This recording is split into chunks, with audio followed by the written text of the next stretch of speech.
Some say Africa's golden era is gone.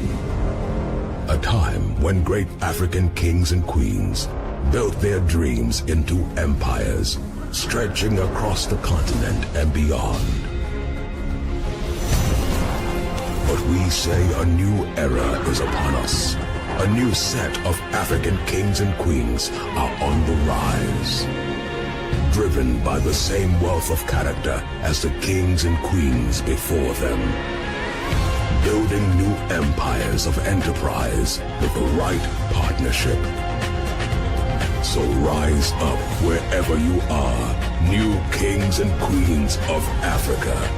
Embrace your full potential and be proud of your heritage.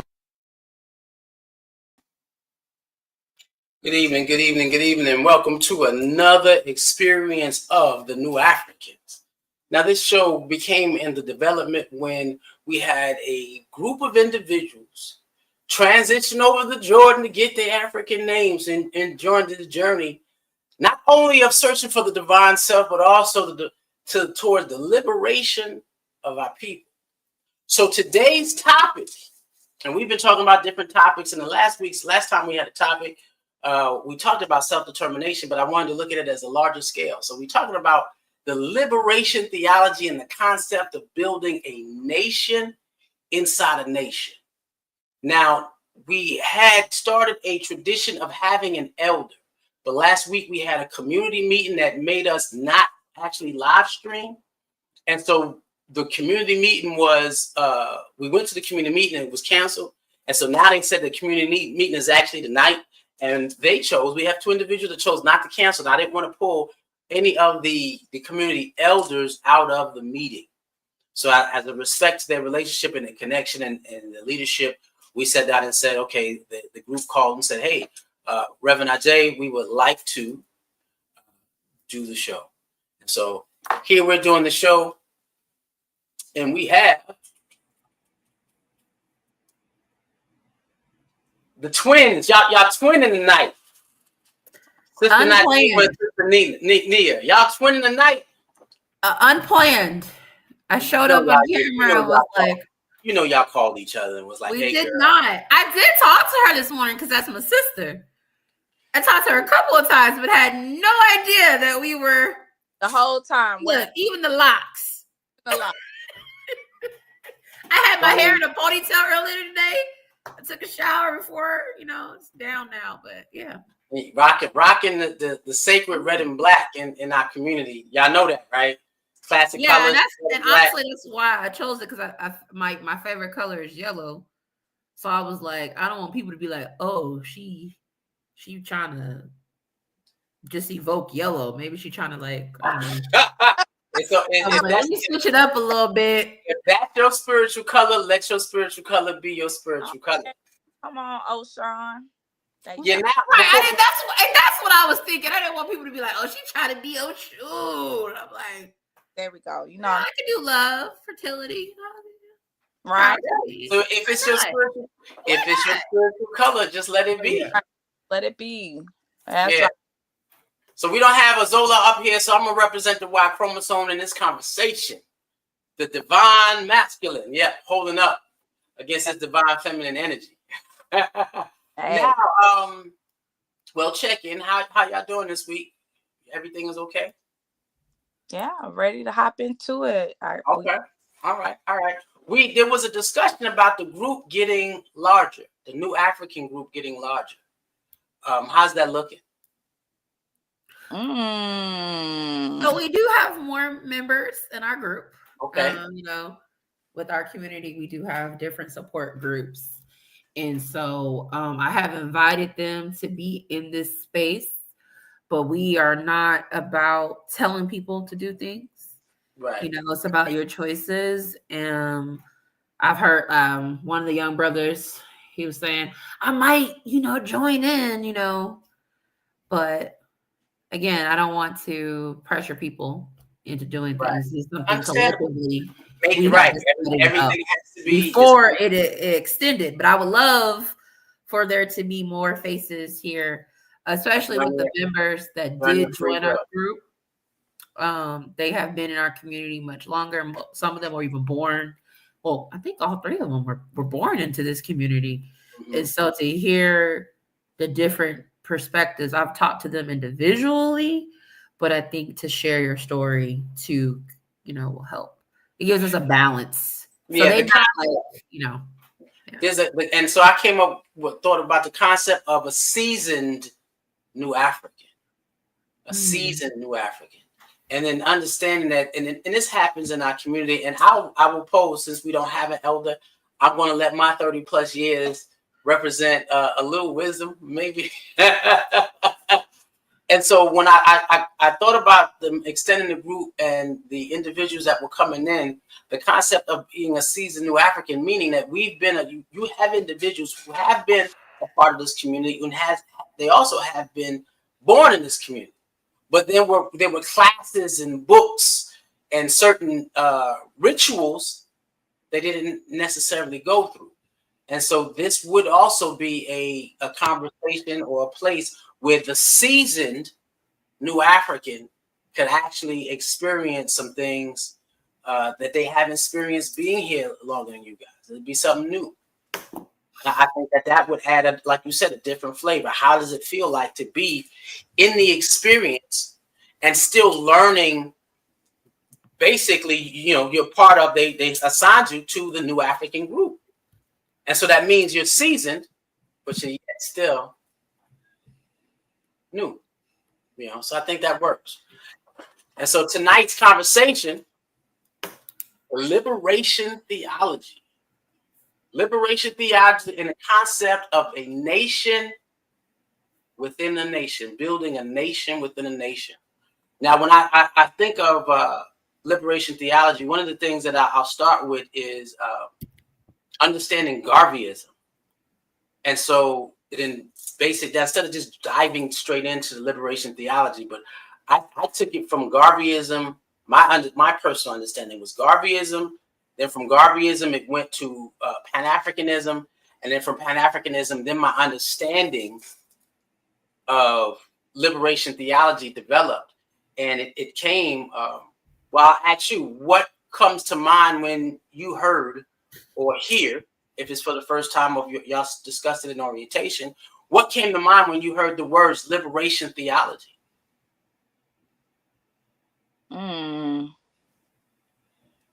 Freedom. Okay. Liberation, the thought, like what my personal or anyone's personal interpretation of freedom is. Theology, yeah. How you interpret freedom, what's freedom for you, what makes sense in your divine self, for sure. Najuma? So yeah, I think at first, of course, I liken the word to liberation to freedom, right? But I just wrote something down to that to be free is a external condition, right? But I think that when you're liberated, it's about agency and you're conscious and you're healing. And so I think that was the difference of what I learned in orientation. Prior to, I had never heard the concept of what liberation theology was. And so, yeah, I'll stop right there. I know for me, first I took the part liberation.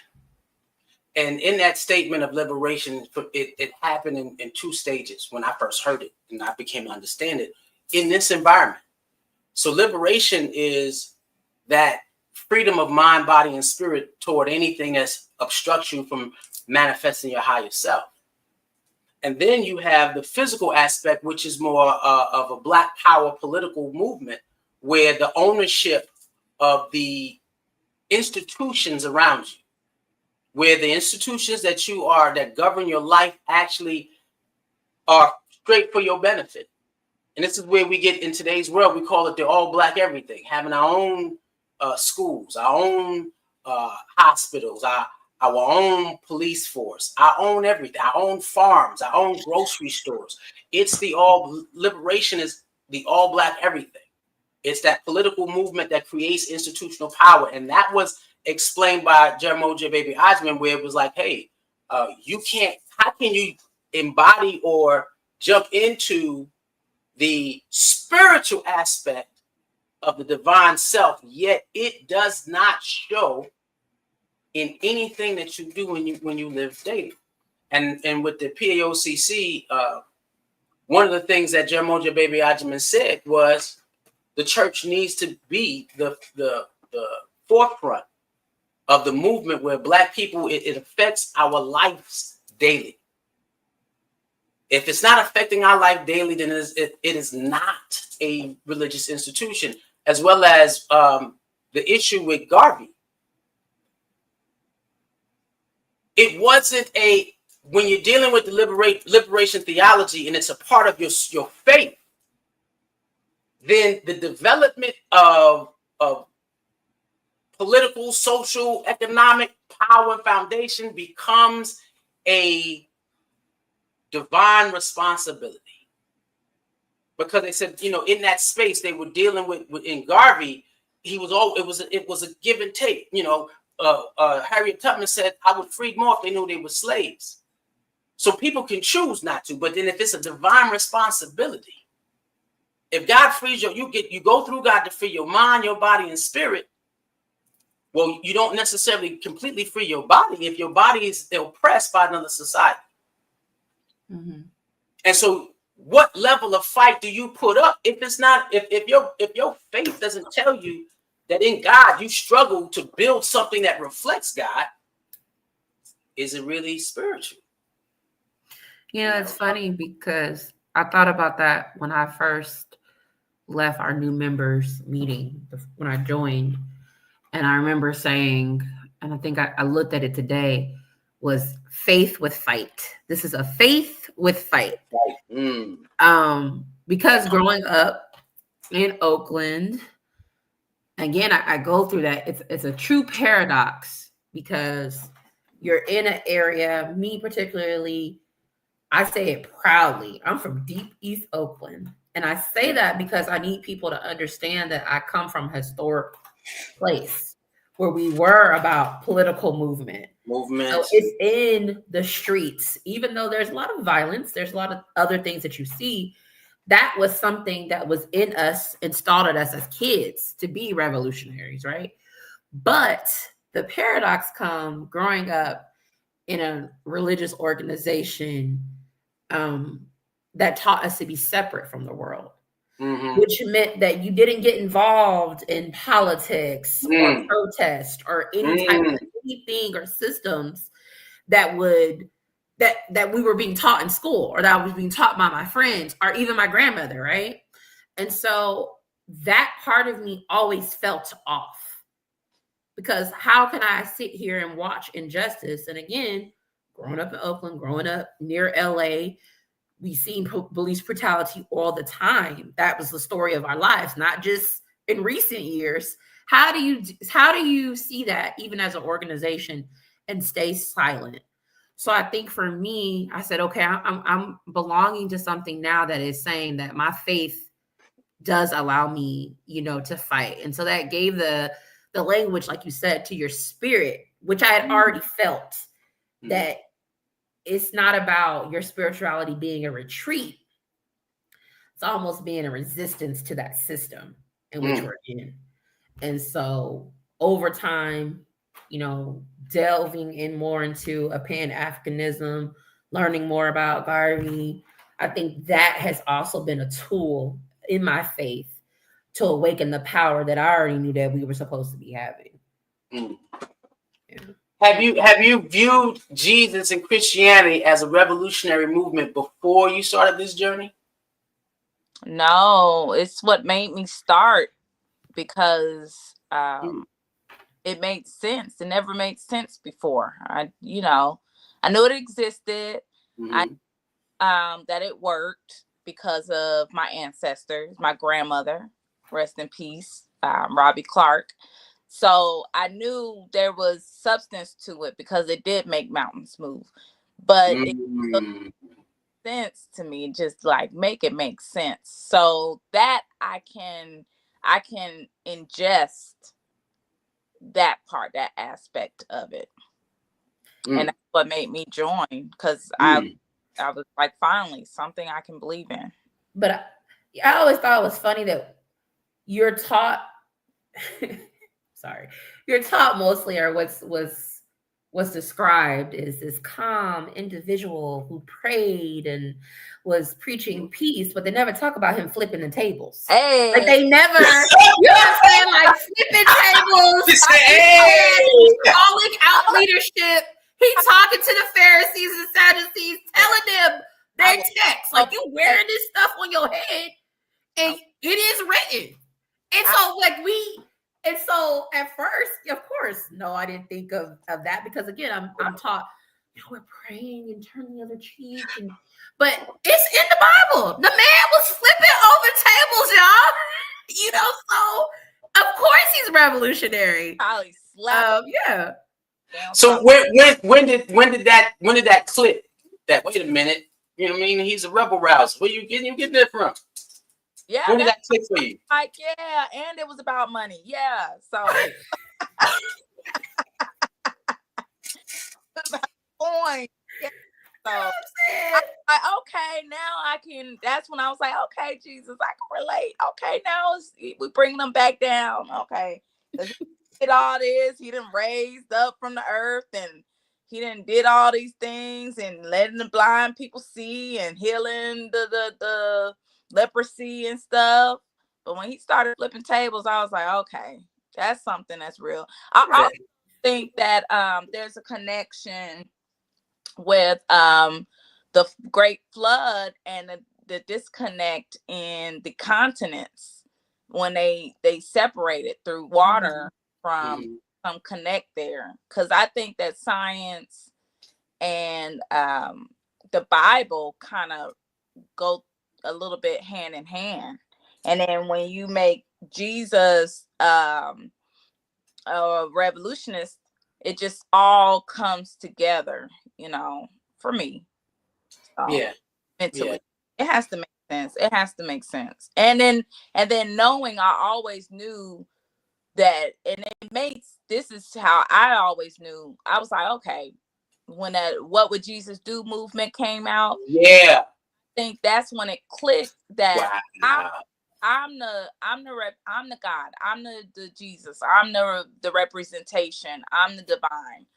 And I look for me to help guide me to be my best self. And I get to interpret this book, which best goes by the rules that are already written in my spirit, because I have my path. So that's when it all clicked for me. The first part of that, knowing that, okay, because I grew up in a private school in elementary. So I know all the books, doing sword drills, and singing Jesus songs and Father Abraham and all that kind of stuff. So that's when it started. I was like, oh, okay, I get it now. And then when it made sense, like, oh, I could still read the Bible, and it all make sense, because I didn't really want to get rid of the Bible and Jesus. I didn't want to just throw it all away, because again, Robbie Clark raised 7 kids off of Jesus. You know what I mean? Right. First Psalm. So I just couldn't throw that away, because I watched it. I watched the miracles happen. There was a conversation that I remember talking to somebody about, where Jeremiah Baby Hodgman was having conversations with the Honorable Elijah Muhammad. And they were always coming to Jeremiah asking him, hey, man, are you sure you don't want to be Muslim? And he was like, no, I'm sure I'm a Christian. However, and he said, we can take any religion on the face of the planet and claim it ours, because it all comes from us, as long as we take it back to its natural historic roots. And so I know for a lot of people who challenge the Christian faith, with African mystery systems, African spiritual systems. One of the things that they, and I say this was the breach, which works for us, is the fact that we don't see the history of Israel as a history of Caucasians.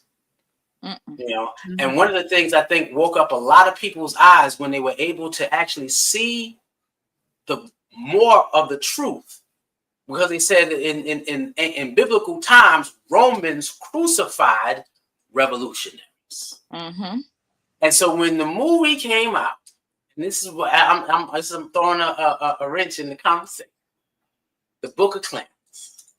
Did y'all see the Book of Clarence? Yep. And when that movie came out and you were able to physically see what the Black nation Israel was going through and what Jesus would really, really represent in that time, then now. And so I always say that we live in a time where we have more access to information since we got here.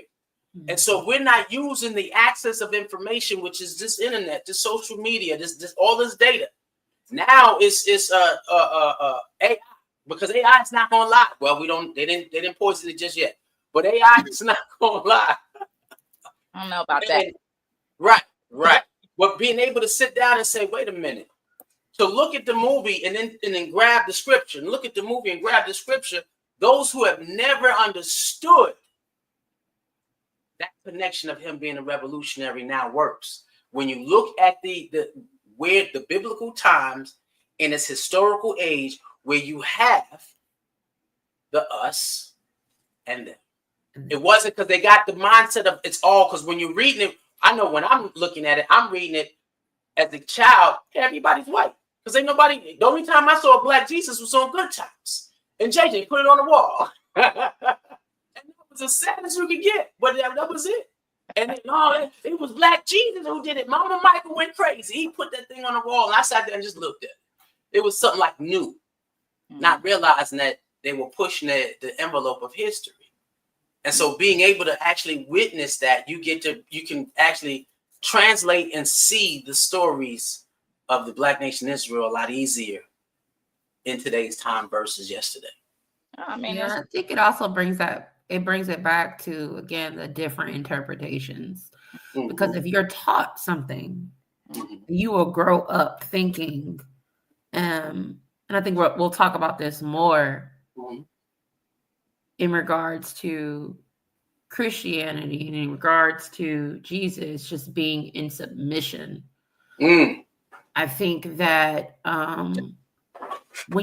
so for me, my journey, and I talked about, separating myself from that organization for 15 years. So you have 15 years, but I had been there for 19. So I had to undo a lot of those thinkings and unlearn a lot of the teachings. Yes. And so reading things, like I'll keep saying, being a lover of social theory. Then once I started reading those different books and different methodologies, I was able to view Jesus as someone that just didn't pray, but someone that was siding with the sick and challenging different systems. And so in essence, that Christianity was never about submission. It is the blueprint of revolution. Come on. Oh, and so you walking into like you said, we're going to talk about it more, because you just walked into the next question. Many people associate Christianity with submission rather than being a revolutionary. Yes. How does that liberation theology challenge or change the narrative? It's so sad. It's sad. It burns your light. It burns your light. Being submissive does. It burns your light. Being submissive does. Yeah. And this is the argument that African spiritualists, because we are as well. But seeing it as, they may have used the interpretation. It is not the fact that it is the issue of Christianity or Judaism. It is, what interpretation are you learning from? One interpretation, and for those who watch the African Speaks, watch the power of the divine self, because we talked about the paradigm shift. It means looking at everything from an African point of view, from an African perspective.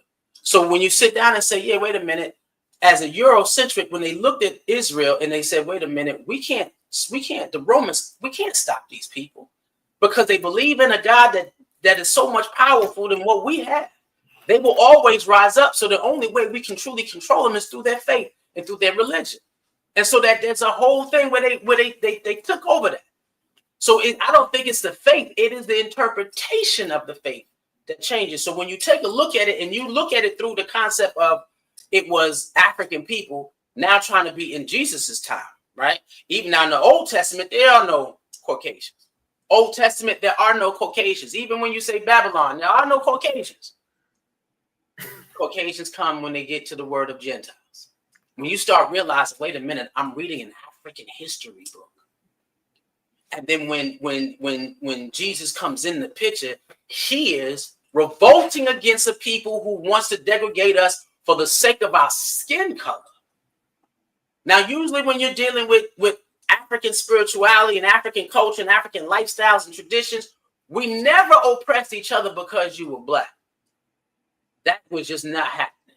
Mm-hmm. Why? Because everybody was black. We're oppressing you because we want to increase our empire. And we telling you, come on in. And all of a sudden you come on in, but you're not being degraded against because of your skin color.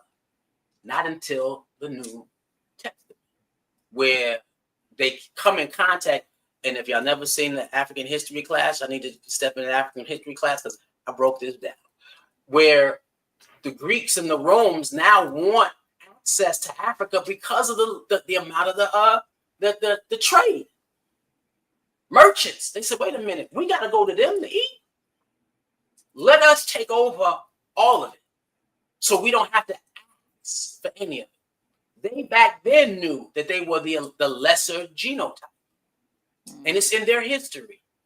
So now, well, you know what? We need to come take that. Why? Because we don't want to be no man created by God, which is they're still man, and they were a manifestation of our lesser gene, wants to be able to have to look at somebody else and say, can I eat? No man, no real man. I create man in my image. Can I eat, please? Can you give me wool and stuff for clothing? Can you help me feed my family? I just got some kids.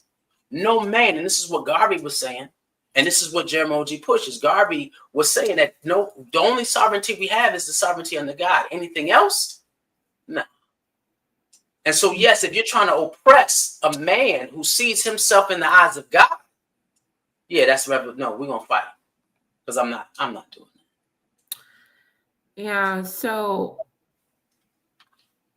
I think for me, challenging that narrative, how liberation theology has challenged the narrative. Mm-hmm. So again, growing up, that submission was framed as that is a godly fear, right? That you do not question leadership. You do not challenge authority. And so over the years, of course, unlearning that.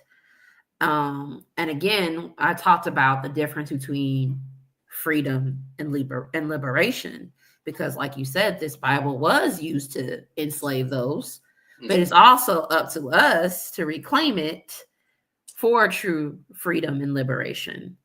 So I think that in a way, I was so spiritually asleep,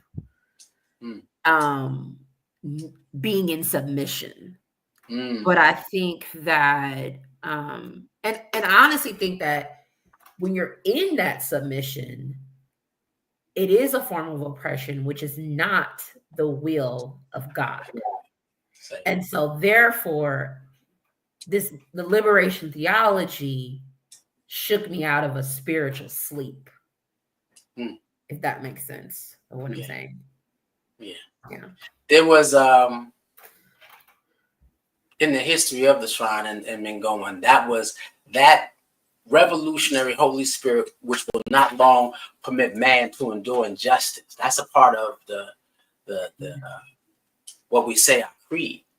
and being able to come in contact, because we've seen, and I know Jeremiah speaks on that Holy Spirit being a communal environment that happens within a people, not just a person. We dim that revolutionary spirit when it's just for an individual, but when it happens in the people, it's more powerful, and it pop,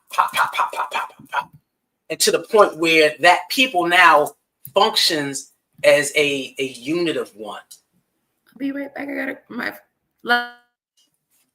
Okay. I'll be right back. It's about to die. Hold on. Go ahead. And so in this next one, liberation theology is often described as faith in action. Have you personally seen it applied in a real world struggles? Faith in action. Yes, faith in action. Have I seen it apply? Well, just to go back to the last topic, I agree. We just really, I think that our ancestry, that divineness, that revolutionist, that's all in us. It's just so easy to turn it into anger. And so rage. And it's so important to find a nation within a nation to help guide you and to put all of your energy into making something productive out of that negative rage and hate that can come from what's in what has been suppressed within us, because it'll come out, it starts bubbling out, you know, and you're wondering, you're vulnerable, you're angry. So just to say, the community, like you guys were saying, to be a part of it, it allows you to live it daily. So that's imperative, and that goes even into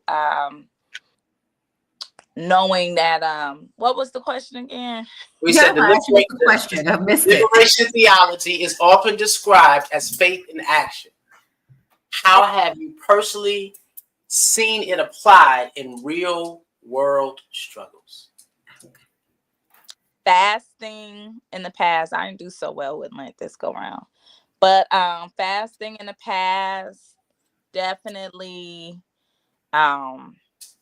You know, I always think about Jesus talking to that rock. So definitely for me, spiritually, like I just trying to take as much of my brain power as possible when I can and be conscious, and then try to apply it with my day-to-day, which is finding that community in my nation within my nation. For sure. That's what I could think of. I used to protest. I'm too old now. I ain't trying to protest. Ain't nobody, I'm like, whoa, they burning down the city. Look at them. Oh, we just Najuma. So when I say faith, when I think of faith in action, I always make this joke with the work that I do, which has been social service. I've been doing social services since I was a kid, 20. So 16 years. And so I always say, I'm doing the Lord's work. I make that joke with my colleagues all the time. I'm getting no money. And I'm doing all this work. I'm doing all this activism work, whether it's housing, whether it's now working with youth development, whether it's been working in addiction services. So I've seen that occur in my own personal life because, again, the other flip side of that paradox, that activism was placed into me very young. So that's why it was so easy for me to be a part of our community and for me to be and put my hands in a lot of places, because it's my life. It aligns with what I've been doing my whole life, and now finally I could be and feel comfortable in my skin to be who I am, right? And so, yeah. And then, of course, growing up in the Bay Area, growing up doing the work that I do, I seen that faith in action. You know, churches, they do more than preaching. You know, they feed, they provide shelter. You know, I have seen that fight for their people. So yeah. I know for the PAOCC, and in this journey that I've been a part of last 30 years, and the church is 72 years old. And I know that in one of my conversations to the community, as your mother would call it, the conversations to the community, I sat down and said, being 72 years old as an institution, as a spiritual institution, you can go back and say, ask the question. In the 1960s, on the civil rights movement, what was the Pan-African Orthodox Christian Church doing? And you can get clear. We did the march in Detroit. We did the Freedom March.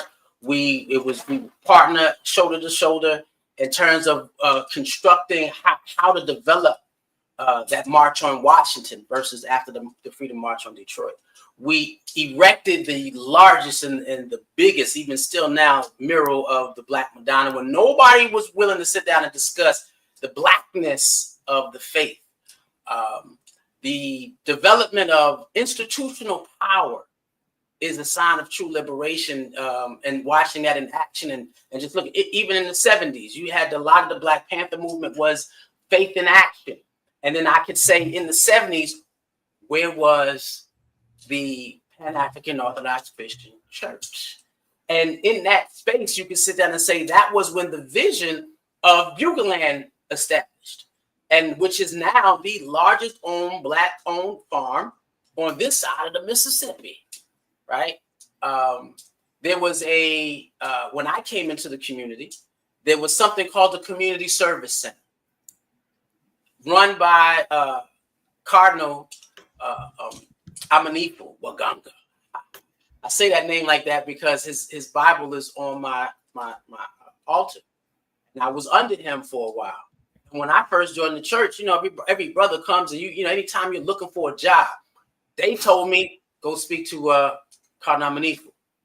Walk into the office, and y'all have been in the Hall of Pentecost, not Hall of Pentecost, Founders Hall.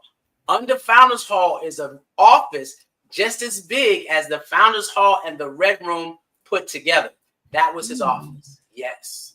That was the Community Service Center. So if anybody had any issues anywhere in the city of Atlanta, you could come to that community center. I walk down the stairs and I tell him, hey, young brother, 20s, 23, needing a job. He said he got his Rolodex, spun it around, grabbed it, clicked it out, and said, go speak to this man.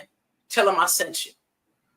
I grabbed that thing, wrote the referral down, went down there, and when I said his name, said who sent me, they hired me on the spot. Just those, and then again, institutional power when we deal with the issue of politics. Interviewing, we have a organization called the Black Slate, and the Black Slate is that political organization that will interview individuals running for office. And so we would, as a full-time missionary at one point, I would go out there and hold up and make sure that every political thing, I'm holding up a Black Slate sign. Look, we already interviewed everybody running for office. You want to know who's going to uphold the needs of our community? These are those individuals. And the community had such a connection. Our church community has such a connection and influence on every city that we were in. Black folk did not vote without the Black Slate. It was clear, and like anything else, again, Harriet Tubman, we would have freed more if they'd have known that they were slaves. The largest and the most strongest institution running in our community is our youth program. And when I came in, I would come, and the first place I would stop would be the nursery. And I would be there at the location maybe 2 hours before my first class, playing and having a good time with the kids till the sister said, there's something special about this brother. There's a spirit on him. He needs to be with youth. So most brothers would go into maintenance and, security. And they were like, no, he's going to be the divine masculine energy that will be around these kids as we raise them.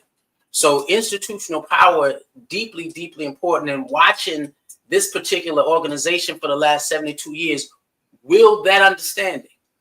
You're going to see our faith by the institutions we build. And so this has been just watching it. And now being a part of the energy that has to create the next series of institutions to give Black independence. And so it's been a lot here.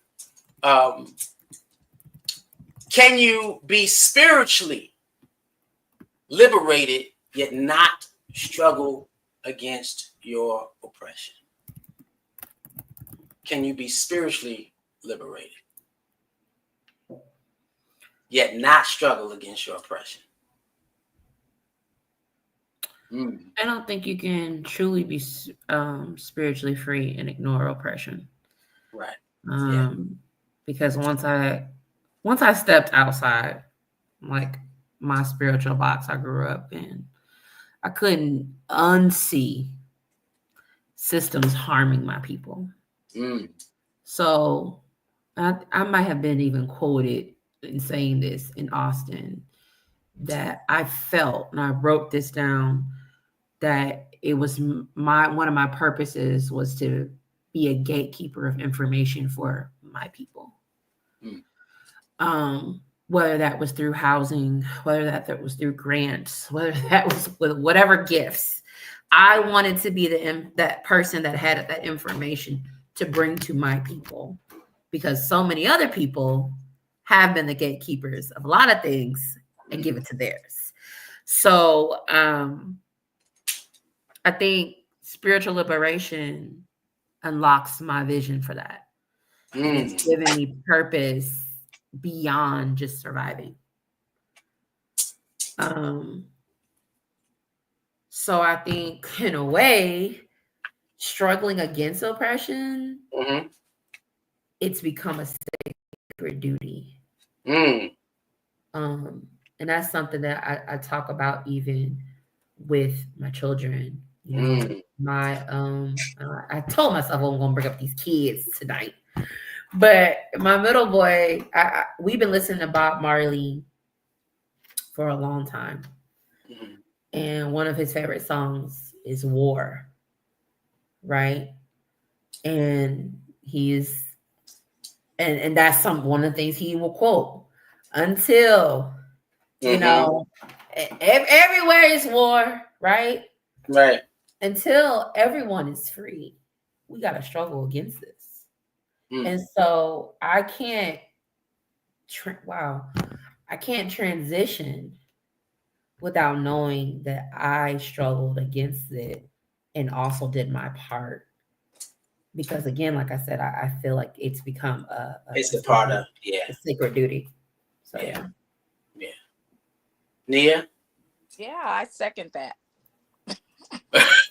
See, twinning. Yeah, there was I had again, being privileged in so many different ways and being in this community for so long, I've been a part of watching a lot of people transition. And in that space, I was invited to one of the brother who transitioned, and I was able to get some of his books. And he was one of the individuals who was sitting in the 70s, sitting and taking the classes that with Jemoji Bebe Ajiman, where he said, you know, we can talk about all Black everything, but if we're not giving Black people a authentic experience in God, we're wasting time. It has to be spiritual. That understanding, you said spirituality, spiritual liberation, mind, body, and spirit liberation. When it's eternal, it unlocks vision. So before then, you're still seeing the world. Before you can even engage in true liberation, you have to be spiritually released so that you could see where your ancestors and God is going to send you, where they're going to take you, what they need you to see, what you need to do before you follow. Like you said, it's all war until everybody's free. And a lot of people who are zealots, where they just straight up, once we are aware of who we are, we give other species of the human body an example on how to live as human beings. So we don't, people say, their biggest fear is that we will oppress them the way or treat them the way they treated us. No, we just want an authentic experience in God and be allowed to live from that awareness. And if you want to be over there being crazy, you can be crazy by yourself. But if you also seek to have a authentic experience in God, you're going to have to accept certain truths, which is you are genetically modified Black people. You are recessive traits, which is funny. But yeah, now building a nation within a nation. BCN. We used to say BCN is the answer. BCN is an answer because now we have, at one point in society, we didn't have as many African spiritual disciplines as we have now. So you have a lot of different sects go out there. And so the idea of a nation within a nation was discussed by Malcolm X. It was discussed by Baby Ajamin, Elijah Muhammad. It's discussed by Farrakhan. It's discussed. And we always say if genuine leadership, if the leadership from Garvey, if the leadership is telling you to follow some other people, it's not Black leadership. How do you interpret this concept of a nation within a nation? I think it's go ahead, Nia. I was just gonna say community. Big community. Takes a village. Community. You need what, like 2 or more come together, mountains move. We need backup. We need people. We need bodies. We need knowledge, different perspectives. We need different interpreters. We need different gods to get the job done. Definitely need a nation within a nation. And when I hear nation within a nation, I'm thinking of the nation you were born in and then recreating a better nation for yourself and being a part of something bigger and better than what you were born as, like grown. Okay. Well, I think it's really reclaiming what we were told we didn't deserve. We don't deserve the power. We don't deserve our identity. We told we didn't deserve our wholeness. And so I think, and again, I always stand strong. Growing up in Oakland, I saw what it means when our people are left out of what we're supposed to have, this dream that they sell in America, right? And so I think it's about creating something for ourselves, our own systems, schools, spiritual spaces. It's important to have your own spiritual spaces because it does resonate with you deeply. And I'm going to be very clear, and I'm pretty sure anybody seeing this won't have a problem. I don't think it's not separation. It's sovereignty. It's survival. We have that nation within the nation. We have our own. Yeah. One of the, and I like that. I'm adding to my definitions. I'm always going to take it old school as much as I can since I'm playing the role of the elder today. There was a concept that we always discussed, slave culture versus counterculture. So the slave culture, which is the oppressed culture in which we live in, is governed by institutions that are set to the benefit of everybody but us. Non-African descendant individuals. This country is, and not only that, you can sit down and say the slave culture is also a mindset inside the continent where we are functioning from a colonialized mind, where we're still thinking capitalistically, right? And so that's whether you have Europeans in the country or just the European thinking in individuals that run the country. And then we have a counterculture. The counterculture builds against everything that oppresses our people, period. Again, those institutions that, like you said, that we have to have an all Black everything. If Kroger's or Publix or you have Walmart shut down, where do we run to? What do we do? How do we eat? Where we getting our wood from? We're going to South Carolina. Wow, right. And so again, that's the counterculture development. You're right. Yeah. Yugaland Farms is the counterculture development that creates that experience, that counterculture. Now I know we started a little late, so I'm going to skip a couple of questions and I'm going to jump to the end. Okay. Okay. What is your vision for the future of liberation movements rooted in a spirituality and self-determination? What is the vision? Is there a vision that you could see when you said, was it spiritual liberation unlocks a vision?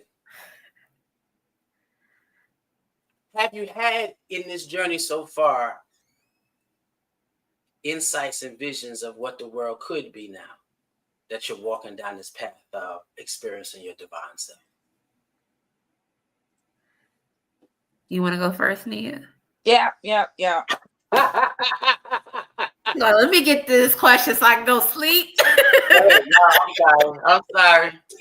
I know it's not my fault that we started 30 minutes late. It wasn't my fault. It wasn't. No, okay. But yeah, for me, the shrine is just all community for me. I went searching for the shrine because I needed a community. I needed a nation within my nation. I see resources, being resourceful, a place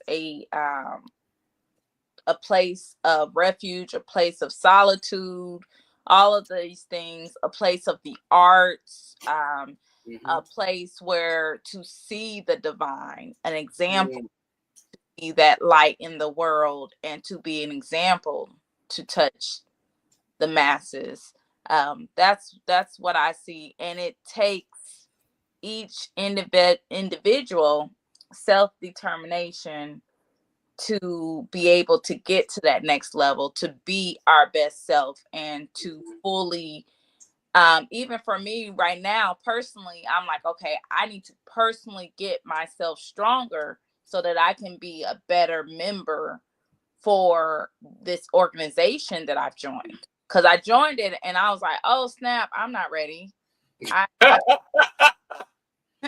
Let me just show up to church on time. That's I'm still on 101.